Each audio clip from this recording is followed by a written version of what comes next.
Welcome to the channel, and if you made it this far, you might have figured out what we've been up to in this area of the car. We spent a pretty good day in here. Three of us were contemplating a lot of different possibilities, but when you can't buy a quarter panel and you're a little limited in skills, you have to find ways to get around these things, and that's what we did. So we bought in these rear door skins because, of course, that's pretty much what the shape we have here is. And we made all these L brackets that go around the perimeter here to help secure the panel right where we want it to stop. And as you can see, it fills this space rather nicely. It's a kind of a complex shape with all of these, and we made sure that we also got these. Now they only bolt onto the door here, and again you can see this finishes off what we're after here. So we've got some more trimming to do here along our post. We shaved the original skin completely off of the post so that all of our spacing is going to work out.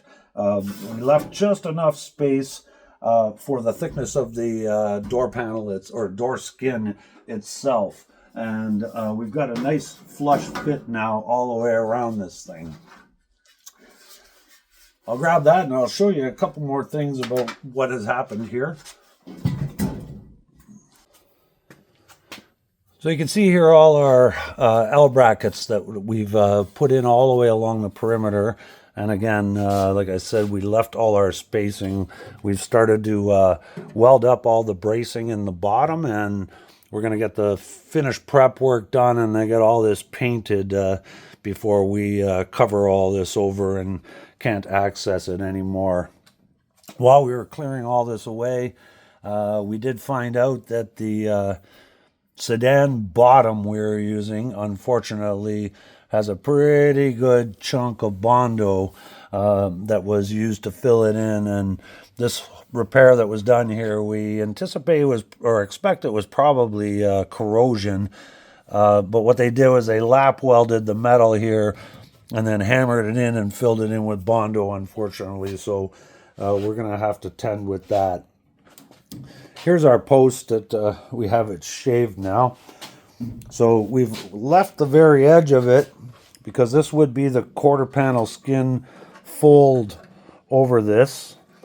The skin we're putting on, it will stop right at this very edge.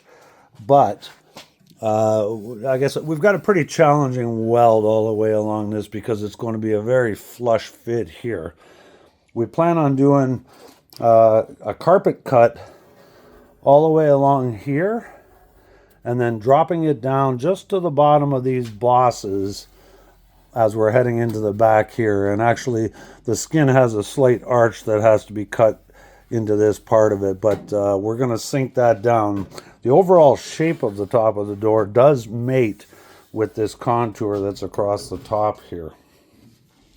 So that's kind of the plan for these two giant openings, and of course we'll be able to set our door gap when we shave that back. We had already established the door gap with the remaining piece that was there, so it's just a matter of us hitting it now where we cut the skin and getting this edge exactly where we want it, of course.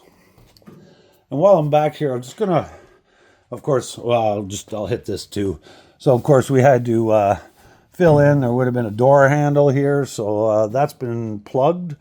And while I'm back here, when we put in the bracket for the hydraulic pump and motor for the convertible top, as well as these brackets here for the back seat, we realized that we needed to actually test this to see if the back seat fit. So we brought it in and we got it all fit up, and we were kind of surprised to find out that the impact that the car suffered actually bent the rear seat frame. The frame didn't quite fit, and the measurements that we put these back in were correct. So We just had to tweak the frame a little bit, and we managed to get all the holes lined up.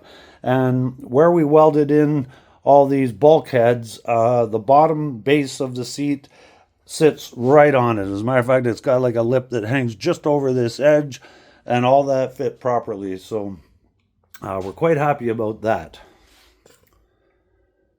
Of course, one of the big news of this thing was we got a very large box in, and I waited for the boys to get here to open it because it was kind of one of those big deals, actually. So I'll put it in there. It's a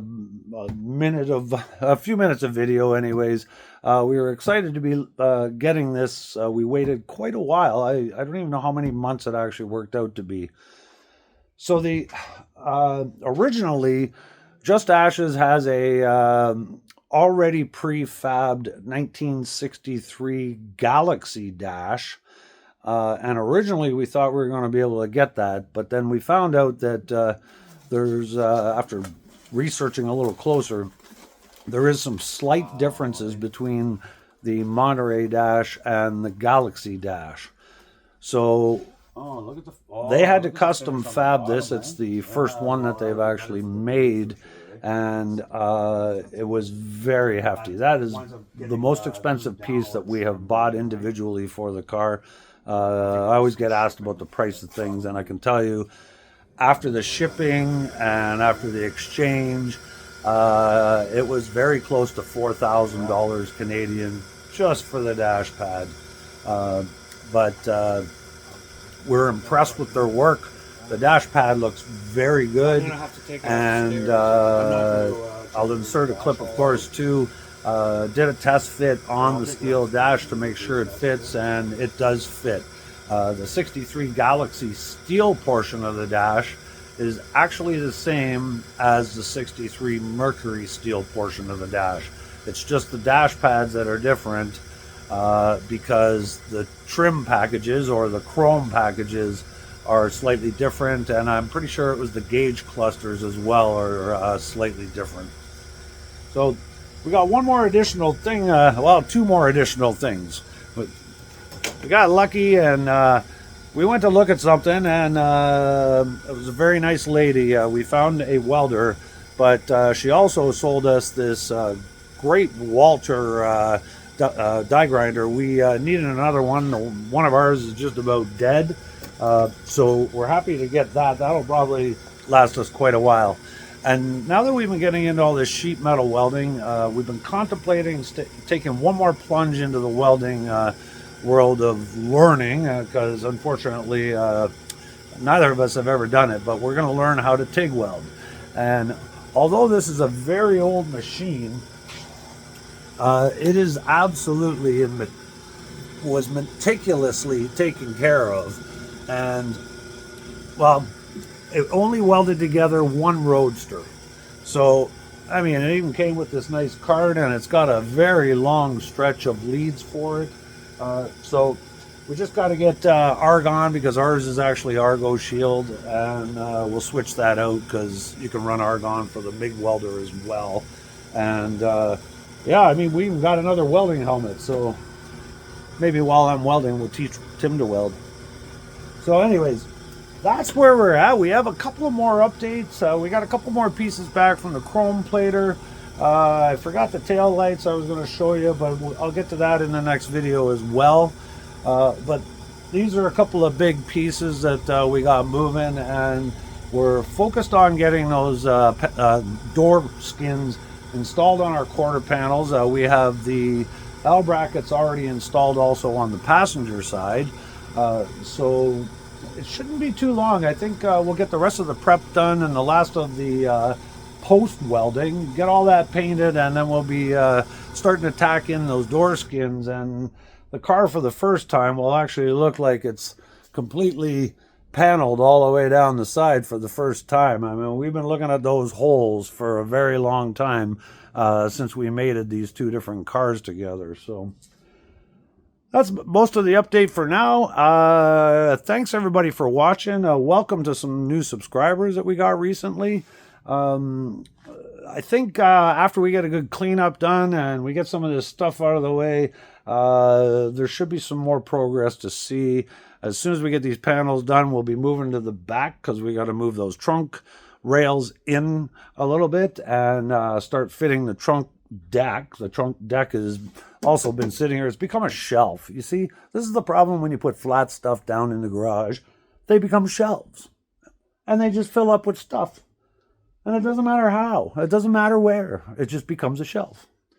So other than that, hope everybody has a great day. It's our long weekend here. It's Victoria Day weekend for us here in Canada. And we'll be talking to you soon. Take care.